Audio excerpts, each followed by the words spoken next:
If you haven't watched or listened to part one of this episode, please go there and check this out. Ready for part two? Let's go. Put you on the spot. Why do you think like a 10-year-old in Australia isn't as good as, on average? Why isn't it, a 10-year-old in Australia genuinely much worse than a 10-year-old in Spain or Brazil? Or what do you think is kind of, your opinion Yeah. or your experience? I think if I base this answer on the player, I won't get in trouble as much as if I just bag Australia. But um, yeah, for the player, I think until you get to 12, I think it's similar. And I have a lot of people that have told me the same thing, and I think it's the same thing as well because I've been there. But from, 6 to, I mean, if you're a great player in Australia, you can survive in Spain at 12, right?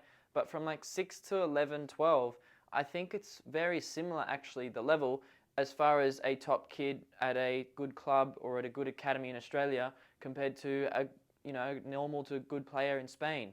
Obviously, at Barca, at Real Madrid, at Atletico, if we're focusing just on Spain, I think it's the same in other countries, but focus purely just on Spain for the conversation. I think if you look at Barca, Madrid, Atletico, maybe Espanyol, a couple other ones, Villarreal, Valencia, like those clubs, you probably have no chance. And like as I said, I was playing in this 1 year up in the state team in Queensland, and I still didn't get into Espanyol, and I could score from anywhere. I was totally two-footed.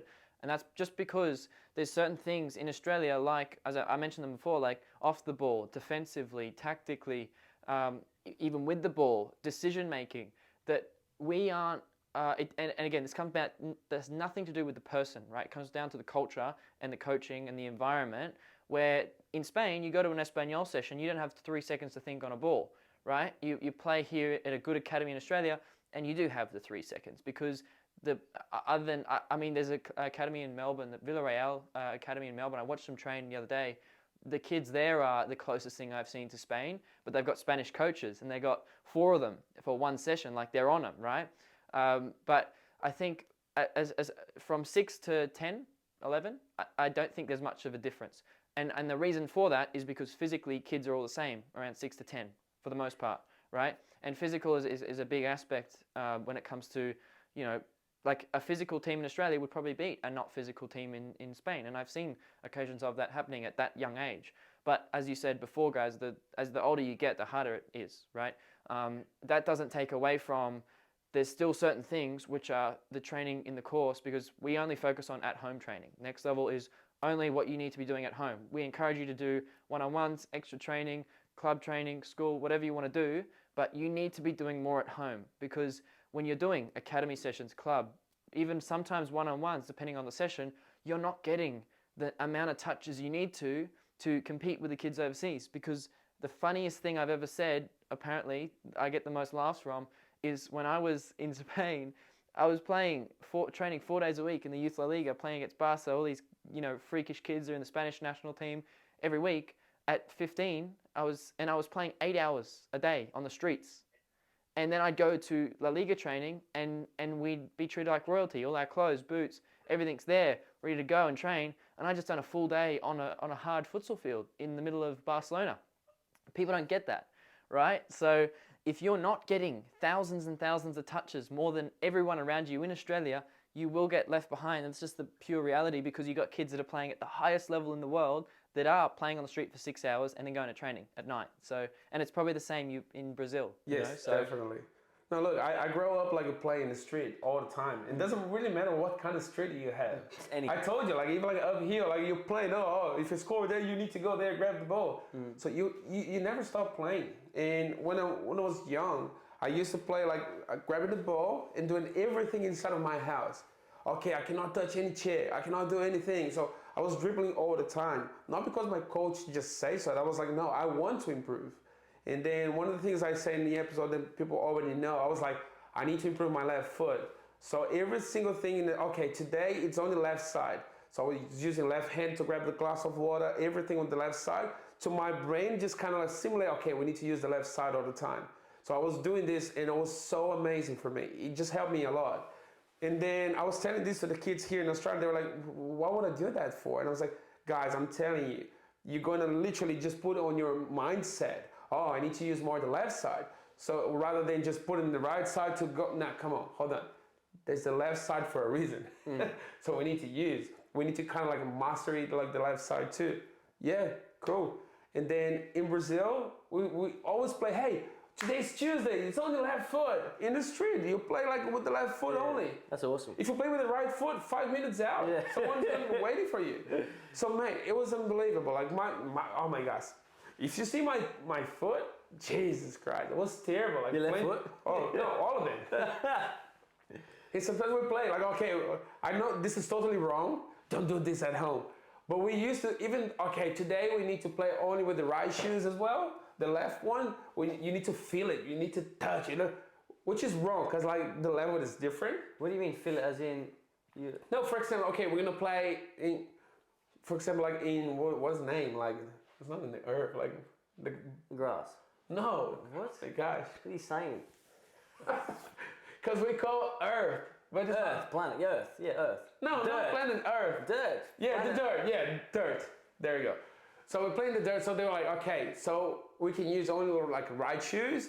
The left one, you need to feel the ball. You need to touch the ball. You need to kind of like embrace the ball. So no shoe on the other foot. No shoe. Ah, okay. One with a shoe, one without a shoe. Yes. Now but I like, gotcha. which is wrong because like the level. You run like crazy. I know, but like for example, it was so much better to have those kind of like understanding. I'm not telling.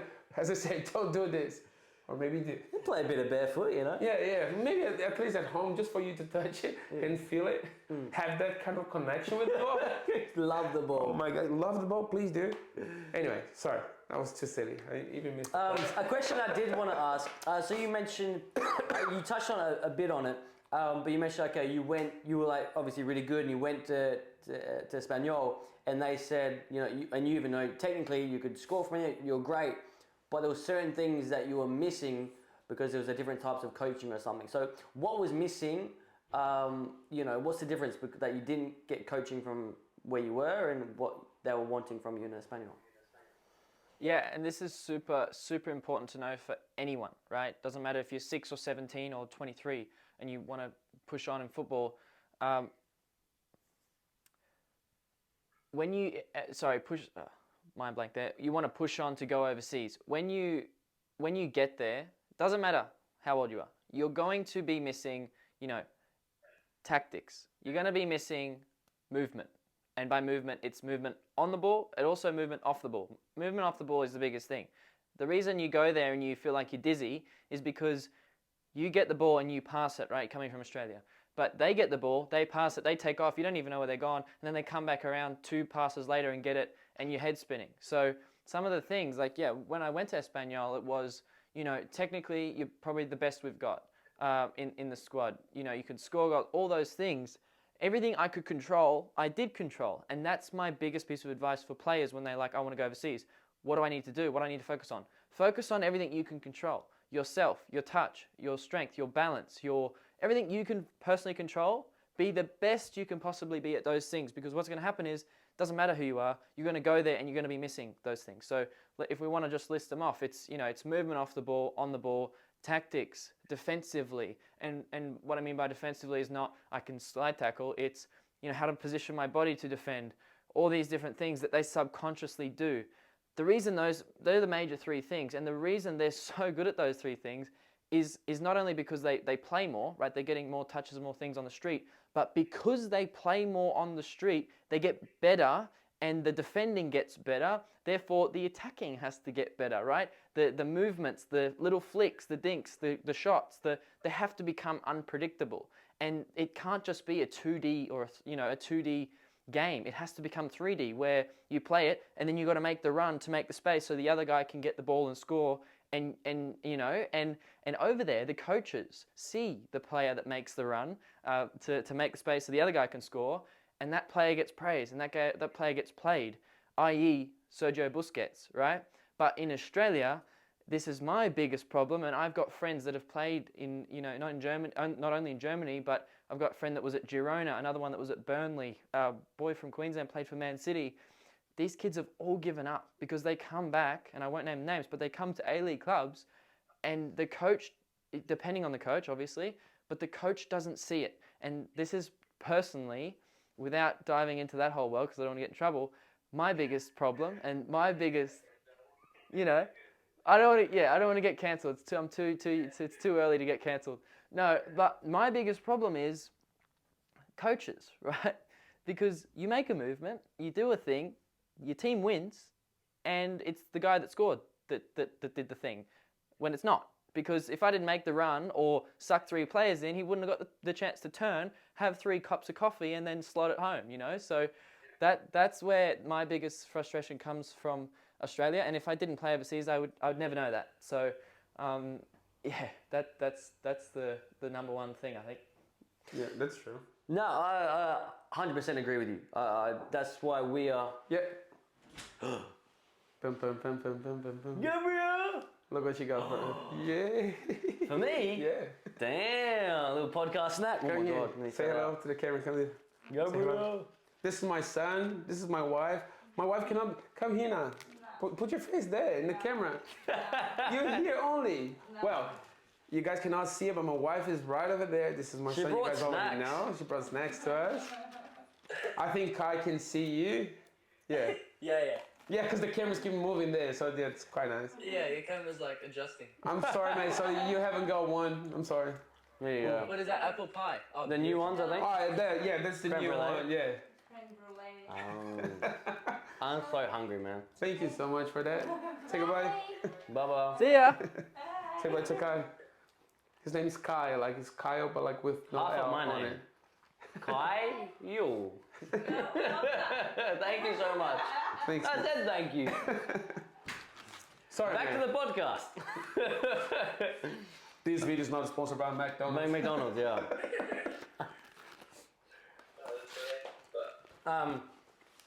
That distracted me, and I forgot where I'm at. I don't know. She texted me. Can I come in? I was like, what do you mean? Why? Snacks. To bring you pie. And I was like, oh, Well, yeah. of course, then. yeah, come in, yeah, of course. But I was thinking, no, that's right. So with your points about, it's not just on the ball. It's like not half the game. Think about the game. We spoke about it before. In a 90-minute game, how often do you actually have the ball at your feet? Yeah. Most of the time, it's without the ball. It's okay. How am I helping my teammate when he's got the ball? How am I helping my teammate when the opposition's got the ball? It's everything when you don't have the ball. Well, not everything, but most of the time. So you better start working on that part of your game. Yeah. Because that's most of the time the coaches are seeing you without the ball. But sorry, I just jump in there. It's tough. It's tough to improve that part of your game in Australia. That's the thing. And if Aussie kids were on the street for 8 hours a day playing for 2, 3, 4, 5 years every day or every week, 2, 3 times a week on the street, this thing that happens in Spain would happen here. And people, from Brazil, like you only improve when you do a lot of something, and the other people do a lot of the same thing, i.e. makes it harder for you to score goals. Like you only improve when you're up against better opposition, right? And so that's the thing. It's a whole process and a whole journey that we just don't have here, and we're missing that. And then it's on the other side where the coaches are missing that whole journey themselves as well. So then you've got players and coaches feeding each other information that's not what they're doing over there. It's not one person's fault. It's the whole thing. And that's why it's, to me, to fix anything got going on in Australia is going to take a lot more than just one person. And I think it's going to take the people that have actually done it, like the ex-pros, and I can tell you from knowing some of them that it's not something they want to do or be involved with because I'm going to get cancelled. There's no way of changing it, like it's never going to change. So it's just how it is. We got to deal with it. Sorry, Kai, I don't know if you remember what happened with one interview. Everyone in Brazil got so offended back then, but it was so true. The guy just came to like one ESPN or something, and then he was like, oh, if you want to be rich, go to Brazil, get some dollars, and you're going to find plenty of soccer players, like high level, like pretty professional, literally in the street. Just spend 1 month in Brazil, get some dollars, because they're going to go. So that's the reason we kind of like got offended. Oh, just get some dollars because they're going to go. Right. But you're going to find like literally like stars there. And we do, mate. If you see like in the street people playing, you're kind of gonna look and say, oh my gosh, you guys are joking. Literally, how's that guy's not like playing professionally? Because even in Brazil, if you don't know someone, if you don't have the right connections, you're not gonna literally succeed there. Right. So unfortunately, we need to know someone to help you to see your talent at least. But like, there's so many players that are way much better than the players playing right now. Well, Like they're just literally in the street, and then sometimes they're like, oh, why don't you just go for a trial? Oh, because I need to work. Someone just told me to go to work. I need to do that extra job for me to pay my bills. Right. And that's the reason technically got offended. I didn't, but like, because I understand, and I think that's kind of like our reality, unfortunately. But like, yeah, people got to think, oh, he keeps saying, oh, if you just go like with the extra dollars, some people are going to go. Well, if you just come to like a kid and say, hey, I'll give you a contract with $300 a month, they're going to say, oh my gosh, I'll go. Yeah. Well, yes, they So go. they were offended because they're saying it's like you don't need much money for them to be. No, because they keep saying, oh, you can pay only $300 and then sell them like for 200 million. Right. Yeah. And then they got offended about that, like the agents and everyone. Oh, we keep looking to the scout. No, we don't. Right. We do look in the clubs, but like people who go to the clubs in Brazil sometimes, like you pay to do the training session, right? Yeah, of course. So you pay to do the training session, which means you don't need to be good for being in the club. Yeah. You need to Have pay the money. you need to have the money. That's it. If you don't, you're not gonna be there. Oh, come on, man. So yeah, they did like some sort of like documentary style, even like inside of the prison. And they have like 4 guys who just signed up for professional clubs. And they were so good. They show like in the TV, blah, blah, blah. But then because they commit a crime, of course, they cannot go outside and play. But they were like, oh my gosh, this guy needs to leave and we can see how it goes, blah, blah, blah. But yeah, it's so easy to find it. Technically, because we kind of like just play soccer. We don't play Well, other that's stuff. the thing, because like just playing gets you better, but it's whoever plays more, like you're saying. Practice at home non-stop, you know. And I know there's a whole argument about overtraining and like, you know, how much is too much and things like that. But I feel like overtraining only happens when you have done nothing. You train twice a week your whole life, and then you suddenly get motivation. Oh, I'm going to train 5 hours a day. Well, then there's the issue. No, but if you've been training twice a week, then you go 3 times a week, 4 times a week, and slowly build up as you get older and older, I feel like you won't overtrain. But it's kind of like overtraining for me. It's like, okay, I need to run 5K because I need to improve my fitness or blah, blah, blah. And then you get home, oh, Coach Kyle just said I need to I need to train more, so I'm going to do another 5K. No, hold on. Overtraining if you do like the training totally wrong. But like, for example, if you, like, as they said, okay, you go to your academy or something, or like your club, do your session there, then you come back, you're at home. How am I going to improve? Okay, you can do like a training session at home. And do like, for example, as I mentioned to you, okay, let's use on left foot. It's just an example. Well, you're still training. It's just a different method that you're gonna apply for it. And I think that's it. Because like, it's just like the overtraining for me is just going to the club and do like high level training session 5-6 times a day. Yeah, then you might be overtraining. Yeah, because you mentioned like you were training like 8 hours on the streets and then you went to club training. Did the people in the club ever have issues with that? Did they ever talk about there's too much training or things like that? Was that ever an issue, or do you have any thoughts on the whole overtraining situation? To be honest, you never really said anything. Like it was just like an unspoken thing where coaches, maybe they knew, maybe they didn't, or maybe they suspected, but it wasn't something that you talked about or said, or you know, it was just life. Like that's how life was, and it wasn't 8 hours a day every single day. But we would play, like, for example, we'd get home from school at 2 o'clock, and then we go, you know, up the hill, and then on the top of the hill there was the futsal field. And so you'd walk up the hill, and yeah, you'd play from maybe 3:30 to 6, 5:30, whatever, 6:30, 7. And then if your training was at 9, then you'd go, because by the way, everything's later there, you go to training at 9, you get home at 11. So you don't just do your 1.5 hour session, 2 hour session, you do 3 hours on the futsal fit, you know. So, but that's why I like you guys. I saw you do a lot of futsal, and that's something that I did before I went overseas. Yeah, I played in all the school futsal things, and we did the Queensland one and the national one and all that. So, yeah, I'm a big advocate for futsal. But the thing, and you both almost just touched on it then, is like, the overtraining thing. If you always do something it's not different. So it's not overtraining. Like overtraining, on another planet, if we're talking about planets, might be doing 2 sessions a week. Overtraining here might be doing 7 sessions a week. It's just different, right? But a human body can adapt. And if you always do something, if you always do 3-4 hours a day, every day, then your body learns, and the cells and everything learns ways to make you recover quick enough. So X, Y, and Z. But I personally, and it's just a thought topic, is like I'm very excited to see in 20, 30 years the people born in those, in the 2040s,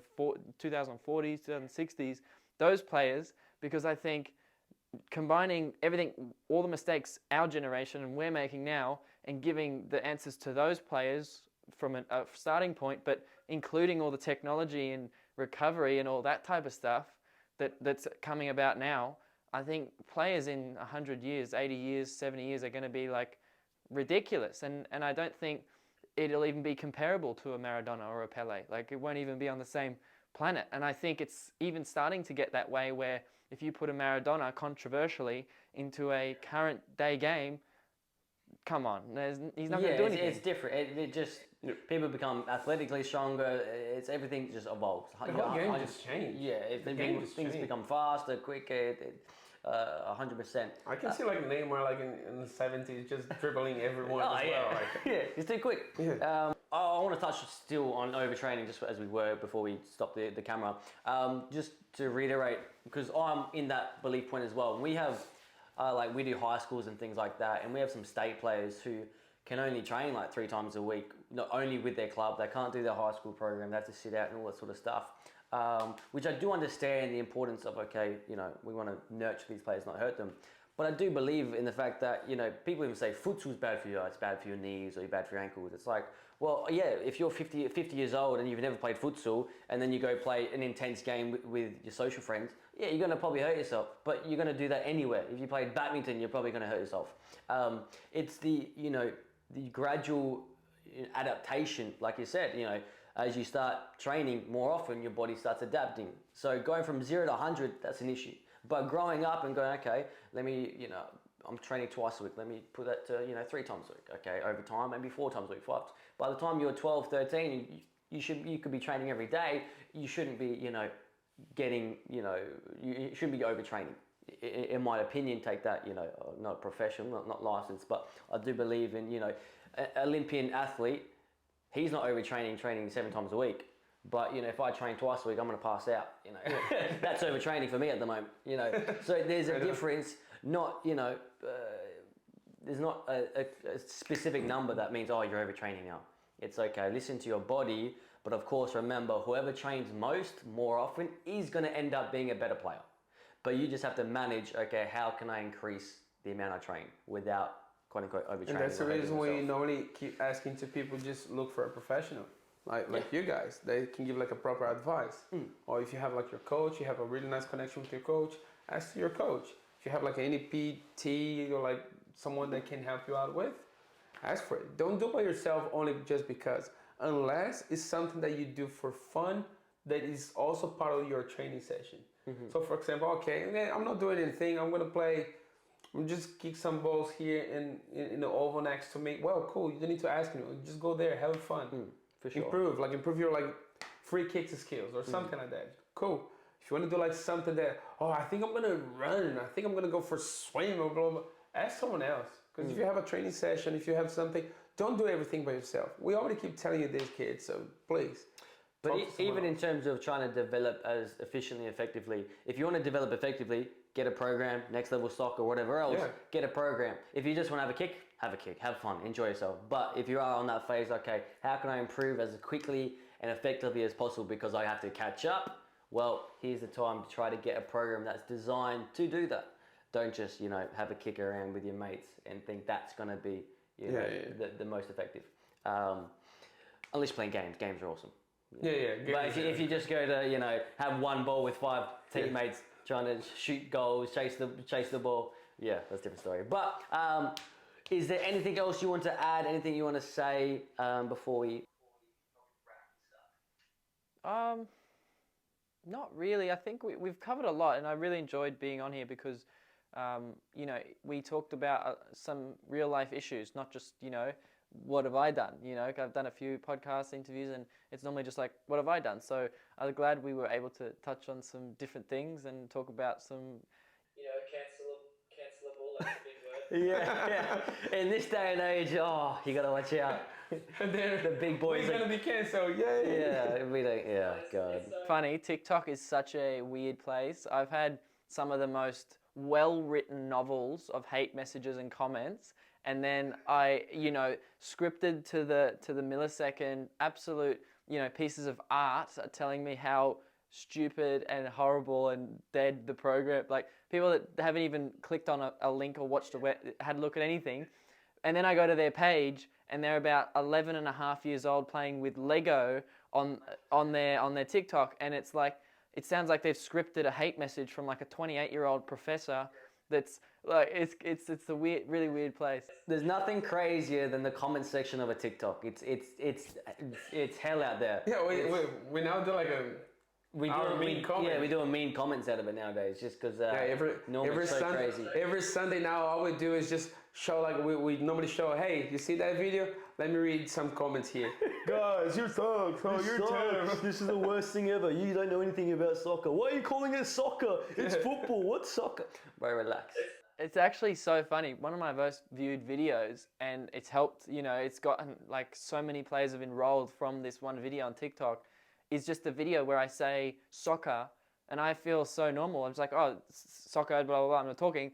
And it gets got like almost over 500,000 views because hundreds and thousands of people comment, it's not soccer, it's football. And I was like, I mean, keep commenting. Yeah, boost the algorithm for me. Yeah. So, yeah. But honestly, you're right. The next video is like introducing soccer. Soccer. I'm gonna say that in every soccer. I'm never gonna call it football again, just so people comment and hate on it. It's hacks. That's how you hack the algorithm. Let's learn how to play soccer. Honestly, and this is no offense to all the mums and dads watching this interview or podcast, but we run ads, right? We run ads to promote it all over the world to get people looking at the thing, and like you do. But some of our ads, we have full-grown men and women, parents with kids, commenting, "My son plays football, not soccer." And I think to myself, you seriously took the time out of your day to comment that? Is like, man, like, why? Like, you're a grown-ass man with kids, and you're taking the time out of your day to tell me, because I need to know that it's football, not soccer. So, yeah. I've seen those exact comments. It's hilarious. Just to clarify, we're going to start again. How did we start playing football? We're going to redo the podcast. We're going to redo, yeah. So our academy, like Football Life Mastery. Football Life Mastery. Honestly, probably sounds better. You get title this podcast like Football Life. Yeah. Football Life Mastery. Should have changed it. No, Soccer Life Mastery. Soccer. Cool. Do you have any last piece of advice for kids who are, 10, 12, doesn't matter how old they want to go after this dream of playing overseas or playing in Australia? What are some pieces of advice or wisdom you could maybe give them? Well, my first thing is probably just follow me on TikTok. Everything's on there. Yeah. Hey, and follow me on TikTok, but don't look at the comment section unless you want to call it soccer. Then look at it. Yeah, we need to build a hashtag like it's soccer, not football. Every time someone says football, no, it's called soccer. Or we're going to use the cuts just to put like soccer, not That'll football. be one of the videos, hashtag it's soccer, not football. And by the way, sorry, I will get back to your question, but it's so funny to me when I get English people from, England saying, oh, it's football, not soccer. I'm like, let me just count back the years. How many years ago in your country did your people invent the name soccer? Like, it came from England. And so, anyway, past the point. But for 9, 10, 12, 17-year-olds out there, it doesn't matter. You need to get thousands and thousands and thousands of touches, more than your teammates and competitors every week. And if you do that, you'll be the best. It's not hard. And I don't mean get a rugby ball and do 2,000 keepy-ups or juggles every day. Like, it does come back down to the type of touches. Like, if you play games, just play games. Or, whatever you're doing, play futsal. If you can, if your knees let you do it, whatever. But just, how can I get more touches? So just think about that. And with Next Level, all I've done is make an easy way or create a platform that is, all you've got to do is follow exactly what it says. within 30 days, within 60 days, within 90 days, you will completely transform as a player because you'll go from getting your normal few hundred, maybe 1,000, 2,000 touches a week to now 10, 15, 20K touches per week. And that's the difference, right? The biggest thing for me is like I get so many, like also testimonials. I love posting testimonials on Instagram and TikTok, etc. But the biggest thing for me and why I feel like I'm getting so many testimonials is because people don't understand that, you know, that there could be a thing out there that could improve them so much so quickly, but they don't understand that initial concept. Like I just mentioned, is players out there, unless they're training with a good academy like you guys, or they're doing futsal, or, you know, and even if they still are doing those things, they're probably only getting 2,000-3,000 max touches a week, you know, like on the ball touches.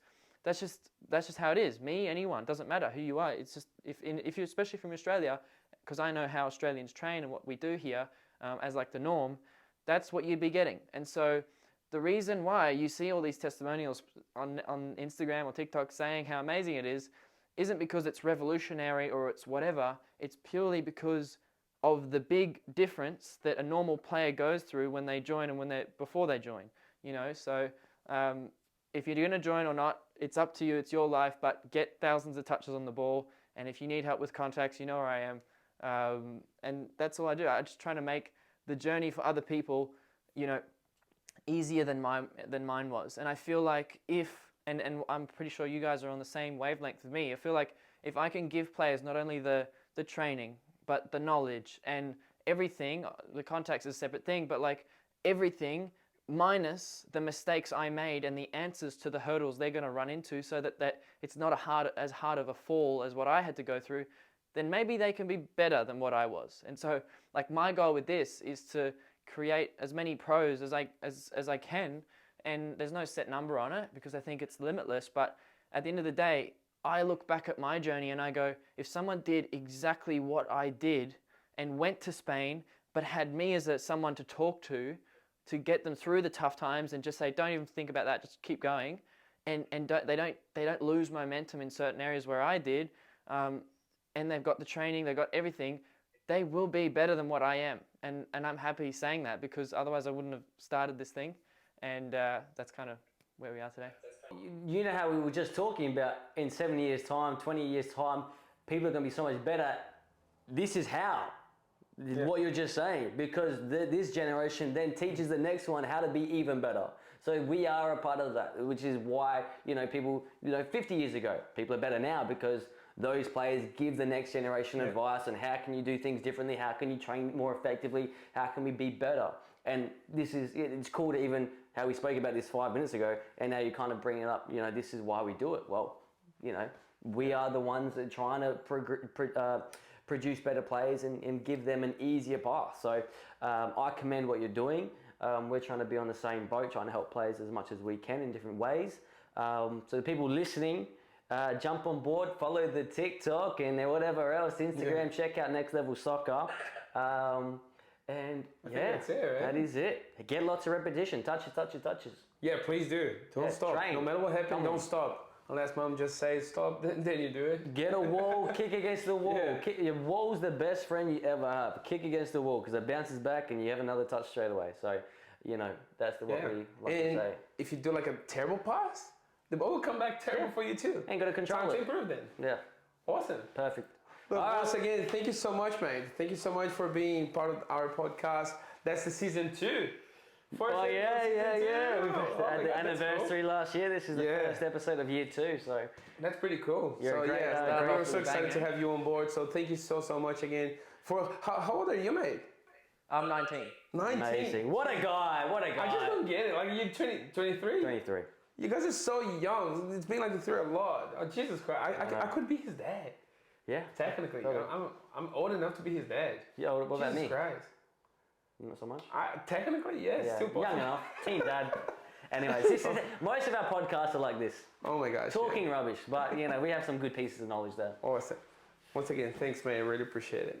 Thanks for having me, guys. See you soon. See ya. Bye. Podcast done. Done.